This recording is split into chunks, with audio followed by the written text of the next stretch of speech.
এবং গতকাল যখন ঘটনা ঘটে সেই সময় এই ক্যাম্পে দুজন কনস্টেবল ছিলেন, একজন সন্দীপ সাহা আর একজন সৌমিত্র মণ্ডল। আমরা কিছুক্ষণ আগেই সেই সৌমিত্র মণ্ডল দ্বিতীয় যিনি কনস্টেবল ছিলেন সন্দীপের সঙ্গে, তার সঙ্গে কথা বলেছি এবং সৌমিত্র যে বক্তব্য দিয়েছে তাতে কিন্তু অত্যন্ত চাঞ্চল্যকর। সৌমিত্রর বক্তব্য অনুযায়ী গতকাল রাত 12:29 তার ফোনে সন্দীপের ফোন থেকে একটি ফোন আসে এবং তিনি ফোনটা রিসিভ করার পরেই তার বক্তব্য সন্দীপ তাকে জানায় যে তিনি রক্তাক্ত হয়েছেন, তার মাথা ফেটে গিয়েছে, তাকে এসে যেন সৌমিত্র উদ্ধার করেন। সৌমিত্র নিজের ঘরে ছিলেন এই পুলিশ ক্যাম্পেই, দোতলায়। একটু অজয়কে দেখাতে বলবো যে দোতলায় যে ঘরগুলি রয়েছে সেখানেই সৌমিত্র এবং সন্দীপ আলাদা আলাদা ঘরে ছিলেন। সৌমিত্র ছুটে যেতেই দেখেন করিডোর দিয়ে সন্দীপ আসছে রক্তাক্ত অবস্থায় এবং সৌমিত্রর বক্তব্য অনুযায়ী সন্দীপ তাকে জানিয়েছে যে কেউ তার মাথায় আঘাত করে পালিয়ে গিয়েছে। তার একদম স্পষ্ট বক্তব্য যে আমার মাথায় কেউ মেরে পালিয়ে গিয়েছে, এই বক্তব্যই সন্দীপ সৌমিত্রকে বলেছে, এমনটাই দাবি করেছে কনস্টেবল সৌমিত্র মণ্ডল।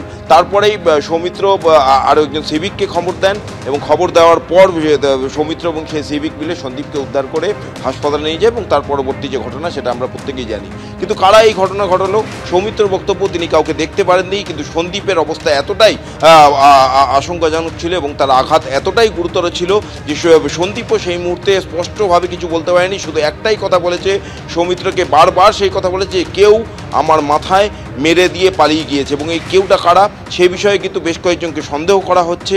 এই এলাকার একজন তৃণমূল নেতার নাম উঠে আসছে, বেশ কয়েকজনকে আটক করা হয়েছে। এখন পর্যন্ত পুলিশ সূত্রে এটা জানা যাচ্ছে যে 5 জনকে আটক করে জিজ্ঞাসাবাদ করা হচ্ছে। তার মধ্যে যারা রয়েছে প্রত্যেকেই তৃণমূলের সঙ্গে যুক্ত, একজন রয়েছেন যিনি তৃণমূলের নেতা এই এলাকার। এবং সেই ক্ষেত্রে সৌমিত্রর যে বক্তব্য ছিল যে সেই তৃণমূল নেতার সঙ্গে তাদের কিন্তু মতানৈক্য ছিল, তিনি বারবার চাপ সৃষ্টি করতেন এই যারা যে সমস্ত পুলিশ কনস্টেবলরা এই সেতুলিয়া ক্যাম্পের দায়িত্বে ছিলেন, কিন্তু সেই নেতার কথা অনুযায়ী না চলার কারণেই তাদের প্রতি ক্ষুব্ধ ছিলেন ওই তৃণমূল নেতা এবং তার যেটা আশঙ্কা সেই কারণে এই হামলা হয়ে উঠতে পারে।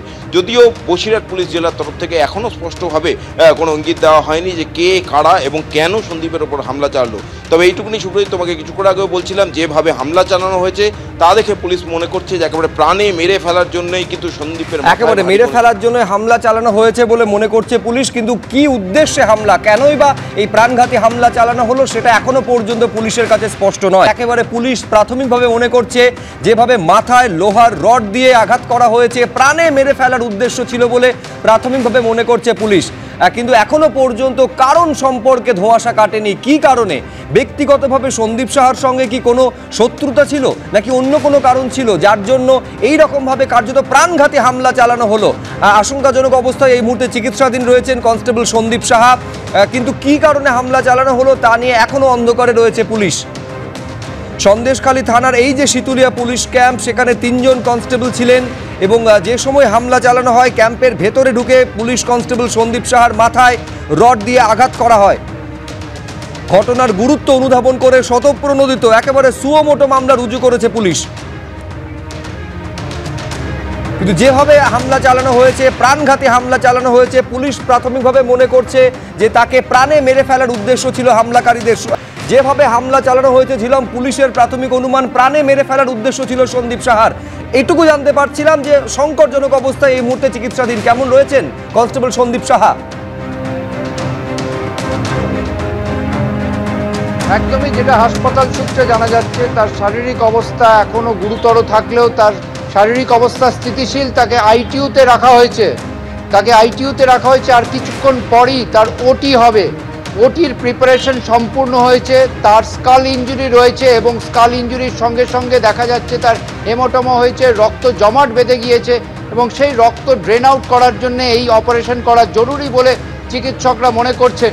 তার অবস্থা অবশ্যই গুরুতর, যদিও চিকিৎসকরা মনে করছেন তিনি স্থিতিশীল অবস্থায় রয়েছেন। তাকে ওটিতে নিয়ে যাওয়ার যে প্রস্তুতি সেটা সম্পূর্ণ হয়েছে আর কিছুক্ষণ পরেই ওটি শুরু হবে বলেই হাসপাতাল সূত্রে জানা যাচ্ছে।